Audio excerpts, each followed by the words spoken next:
GTTV. And we're back. What's up with you? Now, even a better question than can Manny Pacquiao beat Errol Spence? Can Keith Thurman beat Errol Spence? That's something to really get into when you really want to think about something when it comes to boxing. Well, me mostly, because I told you I'm a Keith Thurman fan, right? Now you understand, and it makes me understand as well.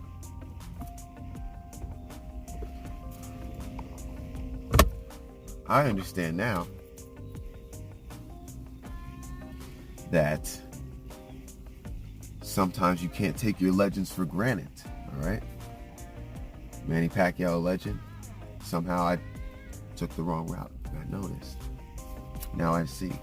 It puts it in much better perspective now. Just fighting alone puts everything in much better perspective. Okay? Just because you win a fight doesn't always prove that you're looking good.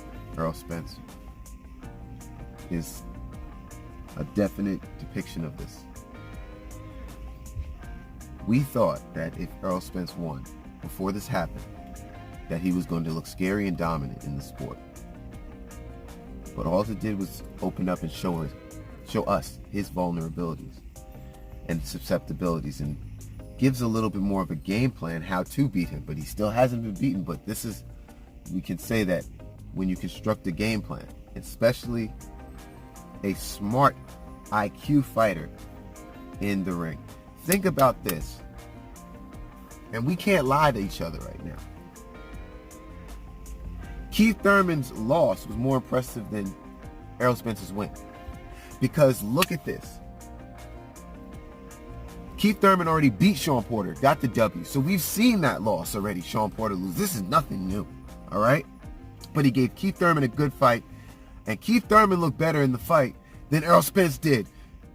And you can't tell me you can't tell me otherwise. Keith Thurman looked better fighting Shawn Porter than Errol Spence did fighting Shawn Porter. And Keith Thurman was a unanimous decision. All judges picked Keith Thurman. No split decision, we don't know. All unanimous decision. So you can't even say, oh, you're just saying that, well, we'll look at the judges. The judges agreed with me as well. We all are in agreement here. So, when he went after Manny Pacquiao, and he actually got knocked down, you can't tell me that the fight wasn't close in the ending when once Keith Thurman got... Remember, Keith Thurman was never in the ring with nobody of that caliber, ever. Most fighters don't even get to fight a Manny Pacquiao, right? So, if you look at it from this perspective, he went in there, got, boom, this is what we are, got shown what it was, and he made an adjustment. And a couple of those rounds, he was beating Manny Pacquiao. And even Manny Pacquiao fans, we can't lie. He was. He was. It was a close fight.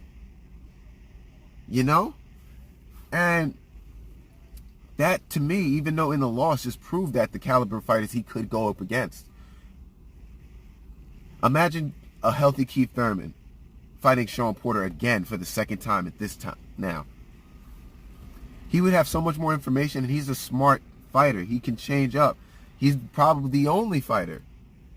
Now I'm starting to think Shawn Porter is almost getting to that level where he's learning techniques, and losses are just learning. That just means L for learning. L doesn't mean a loss. L just means a learning experience. So, that doesn't mean anything. You lose, you learn. And you come back and you are better. And I'm starting to see, this is Earl's first test, but this is Shawn's third or fourth. Think about boxing in a different way, guys. GTTV.